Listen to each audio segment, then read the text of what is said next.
UGC NET JRF Hindi previous year solved question papers. Quick revision with Aarti Sharma. दोस्तों मेरा channel पसंद आए तो शेयर, लाइक और सब्सक्राइब ज़रूर करें। दोस्तों आज हम आपके साथ डिस्कस करेंगे पेपर 2 हिंदी दिसंबर 2014। हमारा पहला प्रश्न है दोस्तों, शुरू करते हैं। प्रेम वाटिका किसकी काव्य कृति है? तो ऑप्शन ए सही है, रसखान। रसखान की काव्य कृति है प्रेम वाटिका। प्रश्न 2, अनघ।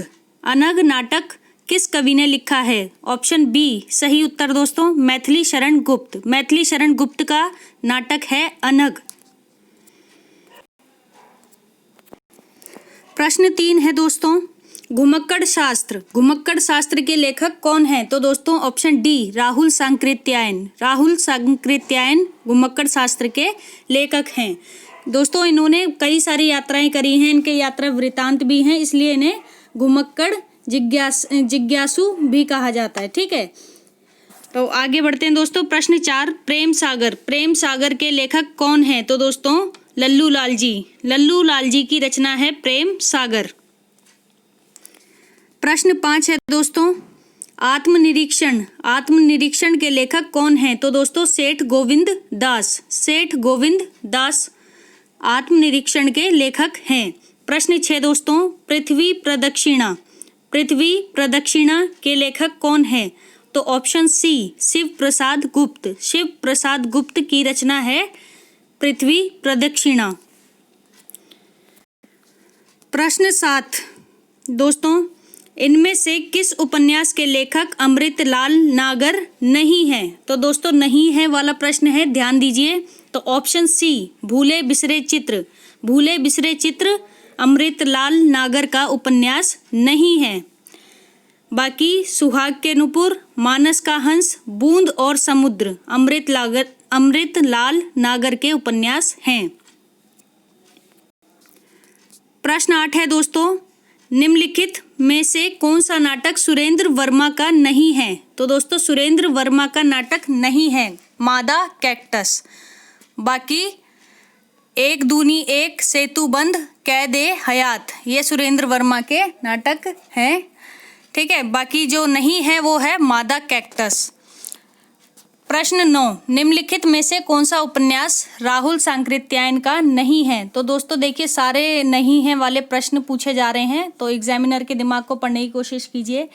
ठीक है, तो राहुल सांकृत्यायन का उपन्यास नहीं है व्यतीत। Option D. ऑप्शन डी व्यतीत राहुल सांकृत्यायन का उपन्यास नहीं है। प्रश्न 10 दोस्तों, पंक्ति है, ध्यान से सुनिए। ज्ञान दूर कुछ क्रिया भिन्न है, इच्छा क्यों पूरी हो मन की, एक दूसरे से ना मिल सके यह विडंबना है जीवन की। फिर से सुन लीजिए, ज्ञान दूर कुछ क्रिया भिन्न है, इच्छा क्यों पूरी हो मन की, एक दूसरे से ना मिल सकें यह विडंबना है जीवन की। तो दोस्तों यह काव्य पंक्तियां किसकी हैं? तो दोस्तों जयशंकर प्रसाद की काव्य पंक्तियां हैं। ठीक है, याद रखिए। प्रश्न 11 है दोस्तों, कंठ्योष्ठ ध्वनि। कंठ्योष्ठ ध्वनि का उदाहरण कौन सा है? तो दोस्तों ऑप्शन ए औ। औ कंठ्योष्ठ ध्वनि है। प्रश्न 12 दोस्तों, पश्चिमी हिंदी की 2 बोलियों का सही युग्म बताना है। तो पश्चिमी हिंदी की 2 बोलियों का सही युग्म है ऑप्शन डी खड़ी बोली और बुंदेली। खड़ी बोली और बुंदेली पश्चिमी हिंदी की 2 बोलियों का युग्म है। प्रश्न 13 दोस्तों, शब्द जब वाक्य में प्रयुक्त होने की योग्यता प्राप्त करता है तो उसे क्या कहा जाता है? शब्द जब वाक्य में प्रयुक्त होने की योग्यता प्राप्त करता है तो उसे क्या कहा जाता है या उसे कहा जाता है? तो दोस्तों ऑप्शन सी उसे पद कहते हैं। जब वाक्य में शब्द प्रयुक्त होने लगे तो दोस्तों वह पद बन जाता है, याद रखिए। ठीक है, ऑप्शन सी। प्रश्न 14 दोस्तों, अर्धमागधी अपभ्रंश, मोस्ट इंपॉर्टेंट क्वेश्चन। अर्धमागधी अपभ्रंश से विकसित बोली कौन सी है? तो दोस्तों अर्धमागधी अपभ्रंश से विकसित बोली है भगेली। Option B. ठीक है, पूर्वी क्षेत्र में बोली जाती है ये। तो बी बघेली। प्रश्न 15 दोस्तों, भाषा काव्य संग्रह। भाषा काव्य संग्रह किसकी कृति है? तो दोस्तों ऑप्शन ए महेश दत्त शुक्ल। महेश दत्त शुक्ल की काव्य कृति है, काव्य संग्रह है भाषा काव्य संग्रह। ठीक है।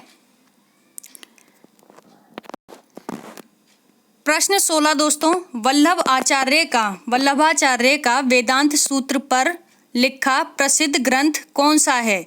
तो दोस्तों ऑप्शन सी अणुभाष्य। अणुभाष्य वल्लभाचार्य का वेदांत सूत्र पर लिखा प्रसिद्ध ग्रंथ है। प्रश्न 17 दोस्तों, पानी परात को हाथ छुयो नहीं, नैनन के जल सो पग धोए, किस कवि की पंक्तियां हैं? फिर से सुन लीजिए। पानी परात को हाथ छुयो नहीं, नैनन के जल सो पग धोए, तो ये किसकी पंक्तियां हैं? तो दोस्तों ऑप्शन डी नरोत्तम दास। नरोत्तम दास की पंक्तियां हैं, यानी अपनी आंसुओं से उनके पैर धोए। ठीक है, कुछ इस तरह से अर्थ है। प्रश्न 18 है दोस्तों, तुलसीदास के गुरु कौन थे? तो ऑप्शन सी नरहरयानंद। नरहरयानंद तुलसीदास के गुरु थे। प्रश्न 19, कवित्त रत्नाकर। कवित्त रत्नाकर किस कवि की कृति है? तो दोस्तों कवित्त रत्नाकर सेनापति की कृति है। सेनापति, ऑप्शन डी।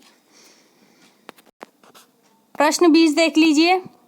प्रश्न 20 है, उत्तर कबीर। उत्तर कबीर नामक कविता किस कवि की है? तो दोस्तों ऑप्शन ए केदारनाथ सिंह। केदारनाथ सिंह की कविता है उत्तर कबीर। प्रश्न 21 दोस्तों, प्रकाशन वर्ष के अनुसार निम्नलिखित जीवनियों का सही अनुक्रम क्या है? तो जीवनियों का सही अनुक्रम बताना है प्रकाशन वर्ष के अनुसार। तो ऑप्शन डी सही उत्तर है। सबसे पहले जीवनी है प्रेमचंद घर में, फिर है आवारा मसीहा, फिर वट वृक्ष की छाया में, और अंत में व्योमकेश दरवेश। व्योमकेश दरवेश। तो दोस्तों फिर से सुन लीजिए, प्रेमचंद घर में, आवारा मसीहा, वट वृक्ष की छाया में, व्योमकेश दरवेश, ये सारी प्रकाशन वर्ष के अनुसार निम्नलिखित जीवनियों का सही अनुक्रम है। प्रश्न 22 है दोस्तों, प्रकाशन वर्ष की दृष्टि से प्रेमचंद के उपन्यासों का सही क्रम क्या है? तो ऑप्शन सी सही उत्तर है। रंगभूमि, निर्मला, कर्मभूमि, गोदान। रंगभूमि, निर्मला, कर्मभूमि, गोदान, ये प्रकाशन वर्ष की दृष्टि से प्रेमचंद के उपन्यासों का सही अनुक्रम है।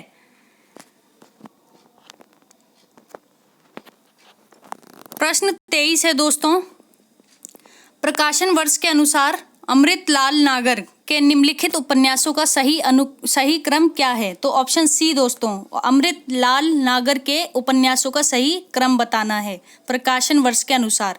तो ऑप्शन सी हमारा सही है। देखते हैं, सबसे पहले है महाकाल। महाकाल, उसके बाद बूंद और समुद्र। बूंद और समुद्र, फिर है मानस का हंस। मानस का हंस, और अंत में खंजन नयन। खंजन नयन।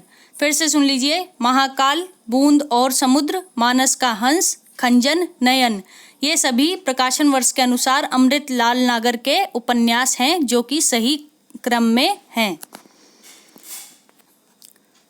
प्रश्न 24 दोस्तों, प्रकाशन के आरंभ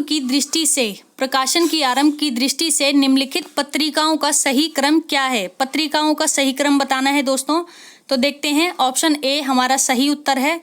सबसे पहले है माधुरी, फिर विशाल भारत, फिर जागरण, और अंत में साहित्य संदेश। माधुरी, विशाल भारत, जागरण, साहित्य संदेश। दोस्तों इनके संपादक आप अपनी पुस्तकों से देखेंगे। ठीक है, अभी सिर्फ सुन लीजिए और इम्पोर्टेंट लगाते जाइए कि कौन कौन सी पत्रिकाएं पूछी गई हैं। ठीक है, तो माधुरी, विशाल भारत, जागरण, साहित्य संदेश। आगे बढ़ते हैं, अगला प्रश्न है हमारा प्रश्न 25। प्रश्न 25 है दोस्तों, प्रकाशन वर्ष के अनुसार महादेवी वर्मा के निम्नलिखित गद्य कृतियों का सही क्रम बताना है। तो महादेवी वर्मा की गद्य कृतियों का सही क्रम दोस्तों ऑप्शन बी सही है हमारा। अतीत के चलचित्र, श्रृंखला की कड़ियाँ, स्मृति की रेखाएं, पथ के साथी। फिर से सुन लीजिए, अतीत के चलचित्र, श्रृंखला की कड़ियाँ, स्मृति की रेखाएं, पथ के साथी, ये सभी महादेवी वर्मा की गद्य कृतियां हैं जो कि सही क्रम में हैं। अगला प्रश्न देखते हैं दोस्तों। प्रश्न 26 है दोस्तों। कंटेंट थोड़ा छोटा इसलिए होगा क्योंकि इन्होंने पेपर का कंटेंट जो है अलग ढंग से लिखा है। पहले सही था, आसानी से पढ़ने में भी आ जाता था। अभी थोड़ा आपको गौर करके देखना होगा क्योंकि इसमें जो शब्द जो हैं आपको छोटे दिखाई देंगे। ठीक है, तो आगे बढ़ते हैं दोस्तों। प्रश्न 26, सच्चिदानंद हीरानंद वात्स्यायन अज्ञेय, सच्चिदानंद हीरानंद वात्स्यायन अज्ञेय के निम्नलिखित निबंध संग्रहों का प्रकाशन वर्ष के अनुसार सही क्रम क्या है? तो दोस्तों अज्ञेय के निबंध संग्रहों का प्रकाशन वर्ष बताना है, तो ऑप्शन डी हमारा सही है। सबसे पहले है आत्मनेपद, फिर लिखी कागज कोरे, फिर अद्यतन और अंत में कहाँ है द्वारका। आत्मनेपद, लिखी कागज कोरे, अद्यतन, कहाँ है द्वारका, ये सभी अज्ञेय के निबंध संग्रह हैं जो कि प्रकाशन वर्ष के अनुसार सही क्रम में हैं। आगे चलते हैं दोस्तों। प्रश्न 27 है हमारा, निम्नलिखित व्यंग्य रचनाओं का प्रकाशन वर्ष के अनुसार सही अनुक्रम बताना है। तो व्यंग्य रचनाएं हैं तो ऑप्शन सी हमारा सही है। ठीक है, ऑप्शन सी हमारा सही है दोस्तों। पढ़ते हैं। सबसे पहले है भित्ति चित्र, भित्ति चित्र, फिर है जीप पर सवार इल्लियाँ, जीप पर सवार इल्लियाँ, यत्र तत्र सर्वत्र, यत्र तत्र सर्वत्र, जो घर फूके, जो घर फूके। फिर से सुन लीजिए, व्यंग्य रचनाएं हैं ये सभी। पहली बात, ठीक है, सबसे पहले है भित्ति चित्र, जीप पर सवार इल्लियाँ, यत्र तत्र सर्वत्र, जो घर फूके, ये सभी प्रकाशन वर्ष के अनुसार सही अनुक्रम में हैं। चलते हैं अगले प्रश्न पर दोस्तों। हमारा अगला प्रश्न है 28वां प्रश्न दोस्तों। निम्नलिखित उपन्यासों का प्रकाशन वर्ष के अनुसार सही क्रम क्या है? तो दोस्तों ऑप्शन बी, सबसे पहले त्यागपत्र जैनेन्द्र का, ठीक है, उसके बाद है नदी के द्वीप, अज्ञेय, मेरी तेरी उसकी बात, और अंत में खंजन नयन। ठीक है, त्यागपत्र, नदी के द्वीप, मेरी तेरी उसकी बात, खंजन नयन। दोस्तों ध्यान दीजिए, सभी अलग अलग लेखकों की रचनाएं उठाई हैं इन्होंने, तो इस तरह से भी आपसे क्वेश्चन पूछा जा सकता है। ठीक है, तो इसलिए ध्यान रखना होगा कि कौन से लेखक और कवि पहले आते हैं और कौन किसके बाद आता है। अगर आप लेखक और कवियों के क्रम को समझ जाएंगे तो उनकी रचनाओं को आसानी से लगा पाएंगे। ठीक है, इसलिए उनके जन्म काल और मृत्यु काल को याद कर लीजिए समय। ठीक है, आगे बढ़ते हैं दोस्तों। प्रश्न 29 है दोस्तों, जन्म काल के अनुसार निम्नलिखित कवियों का सही क्रम बताना है। तो जन्म काल के अनुसार ऑप्शन ए हमारा जो है सही है। सबसे पहले आते हैं बिहारी, फिर आते हैं चिंतामणि, फिर भूषण और अंत में मतीराम। फिर से सुन लीजिए, ऑप्शन ए हमारा सही है। सबसे पहले बिहारी, फिर चिंतामणि, फिर भूषण और अंत में मतीराम। जन्म काल के अनुसार ये कवियों का सही क्रम है। प्रश्न 30 है दोस्तों, ध्यान से दीजिए। भगवती चरण वर्मा के निम्नलिखित उपन्यासों का प्रकाशन वर्ष के अनुसार सही अनुक्रम क्या है? तो दोस्तों भगवती चरण वर्मा के उपन्यासों का प्रकाशन वर्ष के अनुसार सही अनुक्रम बताना है।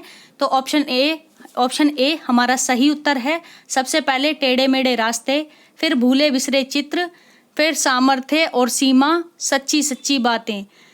फिर से सुन लीजिए, टेढ़े मेढ़े रास्ते, भूले बिसरे चित्र, सामर्थ्य और सीमा, सीधी सच्ची बातें, ये सभी भगवती चरण वर्मा के उपन्यास हैं जो कि प्रकाशन वर्ष के अनुसार सही अनुक्रम में हैं। चलते हैं अगले प्रश्न पर दोस्तों। प्रश्न 31। चलिए दोस्तों, प्रश्न 31 देखते हैं। निम्नलिखित रचनाकारों को उनकी आत्मकथाओं के साथ सुमेलित करना है। ठीक है, आत्मकथाओं को रचनाकारों के साथ मिलाना है। तो दोस्तों देखते हैं, सबसे पहले है हमारा कौन सा, सबसे पहले कवि रचनाकार आते हैं हमारे शिव पूजन सहाय। शिव पूजन सहाय, इनकी आत्मकथा कौन सी है दोस्तों? तो मेरा जीवन, मेरा जीवन। ठीक है दोस्तों, यहाँ मैं मिलान करती हुई चलती हूँ, बाद में आपको उत्तर भी दिखाऊंगी। ठीक है, तो शिव पूजन सहाय की आत्मकथा है मेरा जीवन। फिर आते हैं सुमित्रा नंदन पंत। सुमित्रा नंदन पंत की आत्मकथा कौन सी है दोस्तों? 60 वर्ष एक रेखांकन। 60 वर्ष एक रेखांकन किसकी है? सुमित्रा नंदन पंत की आत्मकथा है। ठीक है, इसके बाद आते हैं हमारे हरिवंश राय बच्चन, सी ऑप्शन दोस्तों। इनकी आत्मकथा है हरिवंश राय बच्चन की देश द्वार से सोपान तक। देश द्वार से सोपान तक किसकी आत्मकथा है दोस्तों? हरिवंश राय बच्चन की। ठीक है, आगे बढ़ते हैं। ऑप्शन डी दोस्तों, पांडे बेचैन शर्मा उग्र। पांडे बेचैन शर्मा उग्र, इनकी आत्मकथा कौन सी है दोस्तों? अपनी खबर। अपनी खबर किसकी आत्मकथा है? पांडे बेचैन शर्मा उग्र की आत्मकथा है। ठीक है, अब आप उत्तर देख लीजिए एक बार।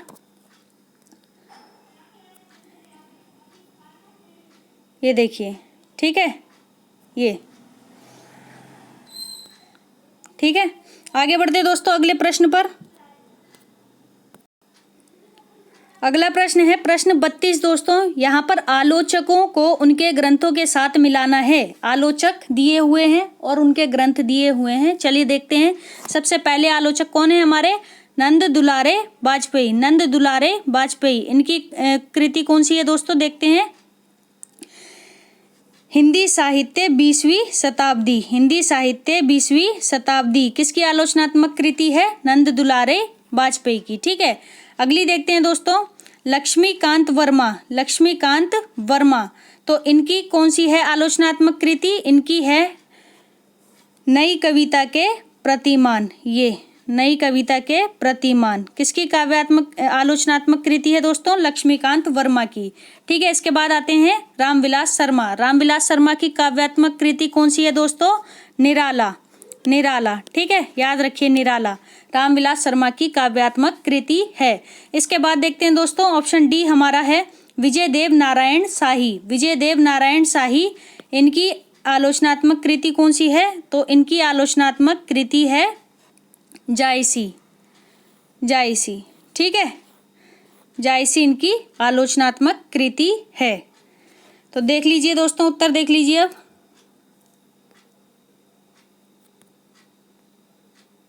ये देखिए, ठीक है, आगे बढ़ते हैं अगले प्रश्न पर। ठीक है, हो गया ये। अगले प्रश्न पर चलते हैं। प्रश्न 33 है दोस्तों। निम्नलिखित संस्मरणात्मक रेखा चित्रों को उनके लेखकों के साथ हमें मिलाना है। ठीक है ना, तो लेखकों के साथ मिलाना है। कुछ संस्मरण दिए गए हैं, तो चलिए देखते हैं क्या है उत्तर। तो सबसे पहले चेतना के बिंब। चेतना के बिंब, ये संस्मरण किसका है दोस्तों? तो ये है हमारे नगेंद्र का। नगेंद्र का संस्मरण है, नगेंद्र का। ठीक है, चेतना के बिंब। इसके बाद आती हैं बी ऑप्शन, रेखाएं बोल उठी। रेखाएं बोल उठी, ये किसके संस्मरण है? तो दोस्तों ये है देवेंद्र सत्यार्थी। देवेंद्र सत्यार्थी, सॉरी दोस्तों गलत हो गया, फिर से देख लीजिए एक बार आप। ठीक है, सबसे पहले चेतना के बिंब, ये किसका था? नगेंद्र के संस्मरण। ठीक है, रेखाएं बोल उठी किसके? देवेंद्र सत्यार्थी। रेखाएं बोल उठी देवेंद्र सत्यार्थी। और फिर जिंदगी मुस्कुराई। जिंदगी मुस्कुराई, डी जिंदगी मुस्कुराई। ठीक है, ये किसका संस्मरण है? तो ये है कन्हैया लाल मिश्र प्रभाकर। कन्हैया लाल मिश्र प्रभाकर, ये यहाँ पे सेकंड ऑप्शन। ठीक है, ये वाले, तो कन्हैया लाल मिश्र प्रभाकर। फिर है डी ऑप्शन, डी में कौन है? सिंघावलोकन। सिंघावलोकन, ठीक है, सिंघावलोकन, ये किसकी है? किसका संस्मरण है? तो दोस्तों ये है हमारे यशपाल का। यशपाल का, यशपाल का। ठीक है, सिंघावलोकन किसका है संस्मरण? यशपाल का। ठीक है, तो देख लीजिए, अभी आप उत्तर भी देख लीजिए। ये देखिए, ठीक है, आपकी स्क्रीन पर है। आगे बढ़ते हैं दोस्तों अगले प्रश्न पर। देखते हैं दोस्तों प्रश्न 34। प्रश्न 34 क्या है? निम्नलिखित कहानीकारों को उनकी कहानियों से सुमेलित करना है। तो दोस्तों कुछ कहानीकार दिए हैं, देखते हैं। सबसे पहले कहानीकार हैं भगवती चरण वर्मा। इनकी कहानी कौन सी है? तो भगवती चरण वर्मा की कहानी है दो बांके। दो बांके। ठीक है, ये भगवती चरण वर्मा की कहानी है। फिर आते हैं ऑप्शन बी, ईला चंद्र जोशी। ईला चंद्र जोशी, इनकी कहानी कौन सी है दोस्तों? इनकी कहानी है दिवाली और होली। दिवाली और होली, ईला चंद्र जोशी। Option C, Yashpal. यशपाल की कहानी कौन सी है दोस्तों? मकरील। मकरील। मकरील किसकी है? यशपाल की कहानी है। और अंत में आते हैं उपेंद्र नाथ अश्क। उपेंद्र नाथ अश्क, तो इनकी कहानी कौन सी है? तो इनकी कहानी है पिंजरा। पिंजरा, उपेंद्र नाथ अश्क। उपेंद्र नाथ अश्क की कहानी कौन सी है? पिंजरा। ठीक है, याद रखिए दोस्तों, उत्तर देख लीजिए।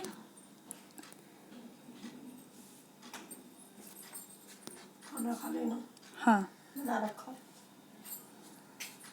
ठीक है, आगे बढ़ते हैं।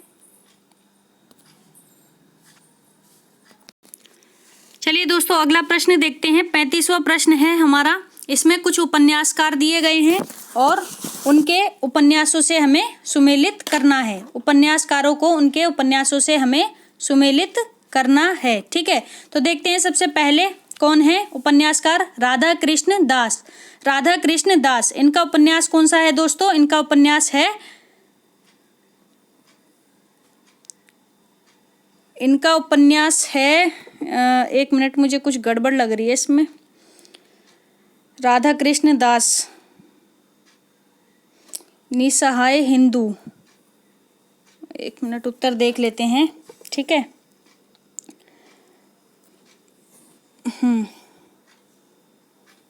सही मैच हो रखा है। ठीक है, चलिए बढ़ते हैं। बाकी इस प्रश्न में अगर किसी प्रकार की कोई मिस्टेक हो तो दोस्तों कमेंट में मुझे भी बता दीजिए, ताकि मैं भी सही कर लूँ। ठीक है, मुझे थोड़ा सा डाउट लग रहा है, अदरवाइज आप एक बार देख लेना। ठीक है, आगे बढ़ते हैं। मेरे पास जो आंसर की है मैं उसके अकॉर्डिंग अभी मिलान कर दे रही हूँ। ठीक है, तो देखते हैं पहला प्रश्न। पहले उपन्यासकार हैं हमारे राधा कृष्ण दास। इनके उपन्यास कौन सा है? इनका उपन्यास है निसहाय हिंदू। निसहाय हिंदू। ठीक है, निसहाय हिंदू, राधा कृष्ण दास। फिर आते हैं किशोरीलाल गोस्वामी। किशोरीलाल गोस्वामी, इनका उपन्यास कौन सा है दोस्तों? तारा। तारा। ठीक है, तारा पहला।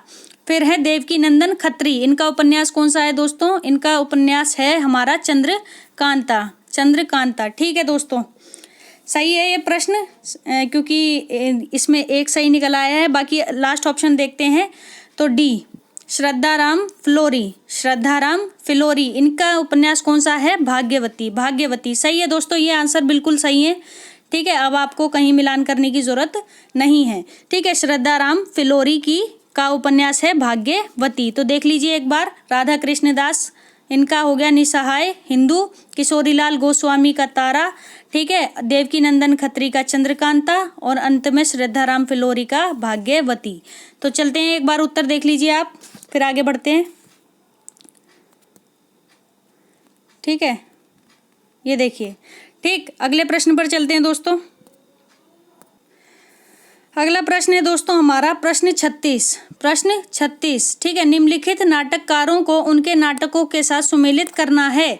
ठीक है, तो सूची 1 में हमें कुछ नाटककार दिए गए हैं, बाकी ये नाटक हैं। देखते हैं सबसे पहले भारतेंदु हरिश्चंद्र, इनका कौन सा नाटक है? तो भारतेंदु हरिश्चंद्र का नाटक है अंधेर नगरी। अंधेर नगरी, ठीक है, ये वाला ऑप्शन। फिर है बी, राधाचरण गोस्वामी। राधाचरण गोस्वामी का कौन सा नाटक है दोस्तों? इनका है अमर सिंह राठौर, ये वाला अमर सिंह राठौर। ठीक है, ये हो गया अमर सिंह राठौर। बाकी फिर देखते हैं प्रताप नारायण मिश्र। प्रताप नारायण मिश्र, इनका कौन सा नाटक है दोस्तों? तो संगीत शाकुंतल। संगीत शाकुंतल, ये किसका है? प्रताप नारायण मिश्र का नाटक है संगीत शाकुंतल। और अंत में डी, यानी बालकृष्ण भट्ट। बालकृष्ण भट्ट का नाटक कौन सा है दोस्तों? बालकृष्ण भट्ट का नाटक है हमारा नल दमयंती। नल दमयंती, ठीक है दोस्तों, ये वाला। तो याद रखिए दोस्तों, ये मिलान कर दिया है। बाकी उत्तर भी देख लीजिए आप, ये देखिए। ठीक है, आगे बढ़ते हैं अगले प्रश्न पर। प्रश्न 37 है दोस्तों हमारा, निम्नलिखित कृतियों को उनके रचनाकारों से सुमेलित कीजिए। ठीक है, निम्नलिखित कृतियों को रचनाकारों से सुमेलित करना है। तो सबसे पहले देखते हैं आत्मा की आंखें। आत्मा की आंखें ये कृति किसकी है? तो दोस्तों देखते हैं, सबसे पहले ये कृति है रामधारी सिंह दिनकर। दिनकर की कृति है कौन सी? आत्मा की आंखें। फिर देखते हैं बी काठ का सपना। काठ का सपना, काठ का सपना किसकी कृति है दोस्तों? गजानन माधव मुक्तिबोध। मुक्तिबोध की रचना है ये दोस्तों, काठ का सपना। ठीक है, इंपॉर्टेंट है मुक्तिबोध। आगे बढ़ते हैं, सब वैसे तो सारे इंपॉर्टेंट हैं। ठीक है, तो अगले हैं हमारे सी, यानी कि समय और हम। समय और हम ये किसका है?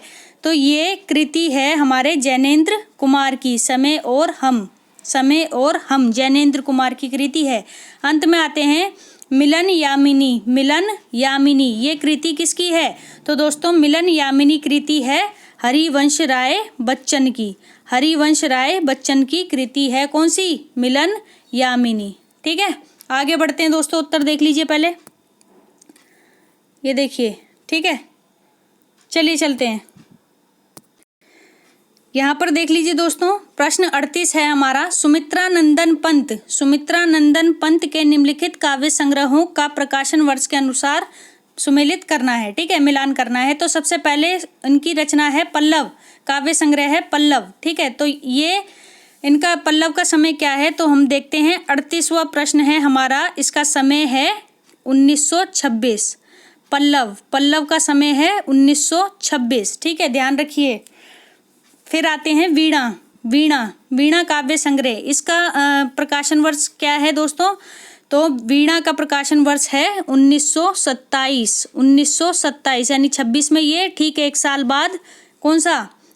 वीणा आ गया। ठीक है, पंत का काव्य संग्रह वीणा आया। ठीक है, फिर आता है गुंजन का समय क्या है दोस्तों? तो गुंजन का समय है 1932। ठीक है, लगभग 5वें साल में। ठीक है, 5 साल बाद, इसके 5 साल बाद ये आया। ठीक है, ध्यान रखिए, गुंजन 1932। ठीक, इसके बाद अंत में है स्वर्ण किरण। ठीक है, स्वर्ण किरण का समय क्या है? 1947। भारत अपने क्या हुआ था? आज़ाद हुआ था इस वर्ष। ठीक है, इंडिपेंडेंस मिली थी हमें। ठीक है, आज़ादी के वर्ष में जो आया इनका काव्य संग्रह स्वर्ण किरण। ठीक है, तो ये इस तरह से है। उत्तर देख लीजिए आप एक बार। आगे बढ़ते हैं, अगला प्रश्न है हमारा 39वां प्रश्न। ठीक है, तो यहाँ पर कुछ पत्रिकाएं दी गई हैं दोस्तों, पत्रिकाओं को प्रकाशन के स्थान से मिलाना है। तो सबसे पहली पत्रिका हमारी कौन सी है दोस्तों? आनंद कादम्बिनी। ठीक है, तो इसका देखते हैं कौन से स्थान पर इसका प्रकाशन हुआ था। तो आनंद कादम्बिनी का हुआ था मिर्जापुर। ठीक है, मिर्जापुर में इसका प्रकाशन हुआ। फिर है ब्राह्मण पत्रिका, तो ब्राह्मण का प्रकाशन हुआ कानपुर में। ठीक है, कानपुर, ध्यान रखिए, कानपुर में। फिर है हिंदी प्रदीप, इसका प्रकाशन कहाँ पर हुआ? तो इसका प्रकाशन हुआ प्रयाग, इलाहाबाद।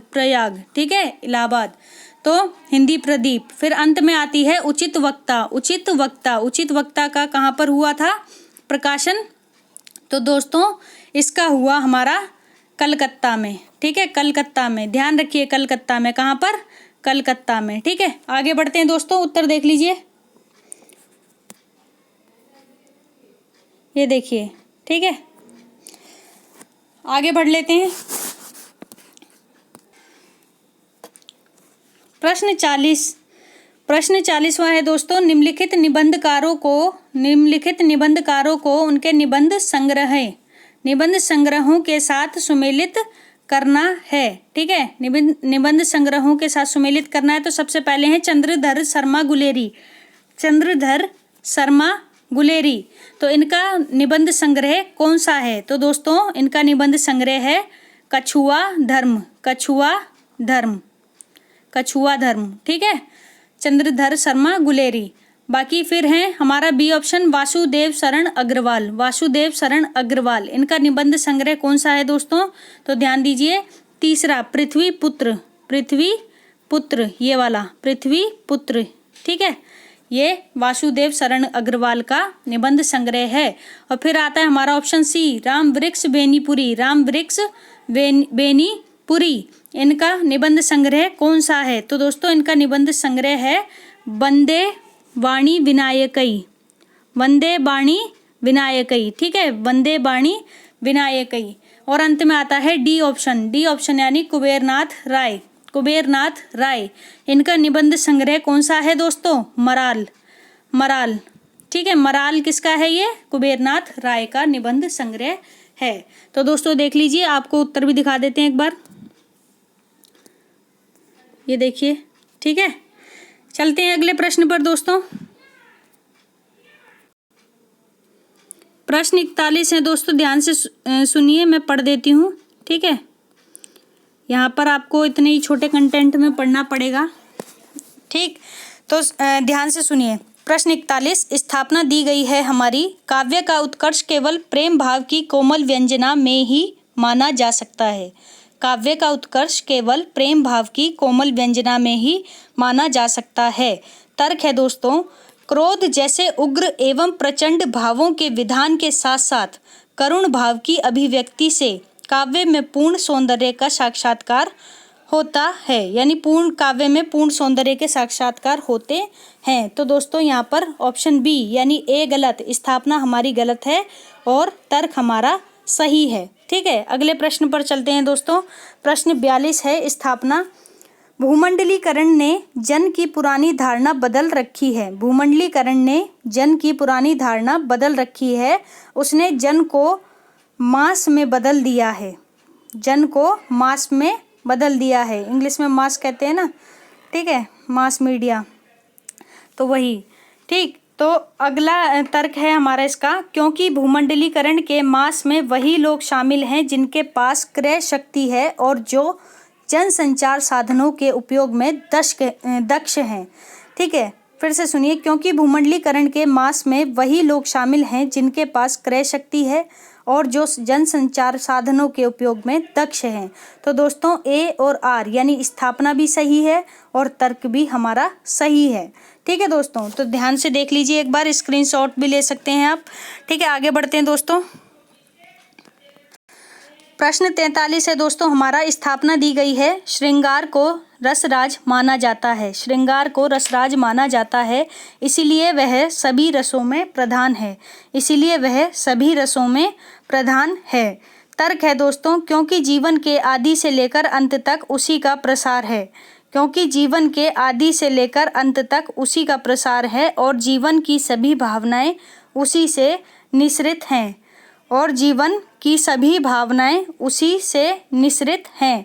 तो दोस्तों ऑप्शन डी यानी कि स्थापना हमारी सही है और तर्क जो है वो गलत है। तो स्थापना सही है और तर्क गलत है, ठीक है दोस्तों। ध्यान से देख लीजिए। प्रश्न 44 दोस्तों, स्थापना है, भारतेंदु युग आधुनिकता का प्रवेश द्वार है। भारतेंदु युग आधुनिकता का प्रवेश द्वार है। तर्क है दोस्तों, क्योंकि वह मध्यकालीन परंपराओं का पूर्ण विरोधी है। क्योंकि वह मध्यकालीन परंपराओं का पूर्ण विरोधी है, ठीक है। तो ऑप्शन सी यानी कि ए सही है, यानी हमारी स्थापना जो है वो सही है और जो तर्क है वो हमारा गलत है, ठीक है। चलते हैं अगले प्रश्न पर दोस्तों। अगला प्रश्न है दोस्तों हमारा प्रश्न 45, स्थापना है हमारी, प्रतीक अमूर्त का मूर्तिकरण है। प्रतीक अमूर्त का मूर्तिकरण है जिसमें अदृश्य सार तत्व की अभिव्यक्ति होती है। जिसमें अदृश्य सार तत्व की अभिव्यक्ति होती है। तर्क है दोस्तों, क्योंकि जब किसी वस्तु का कोई एक भाग गोचर हो और फिर आगे उस वस्तु का ज्ञान हो तब उस भाग को प्रतीक कहते हैं।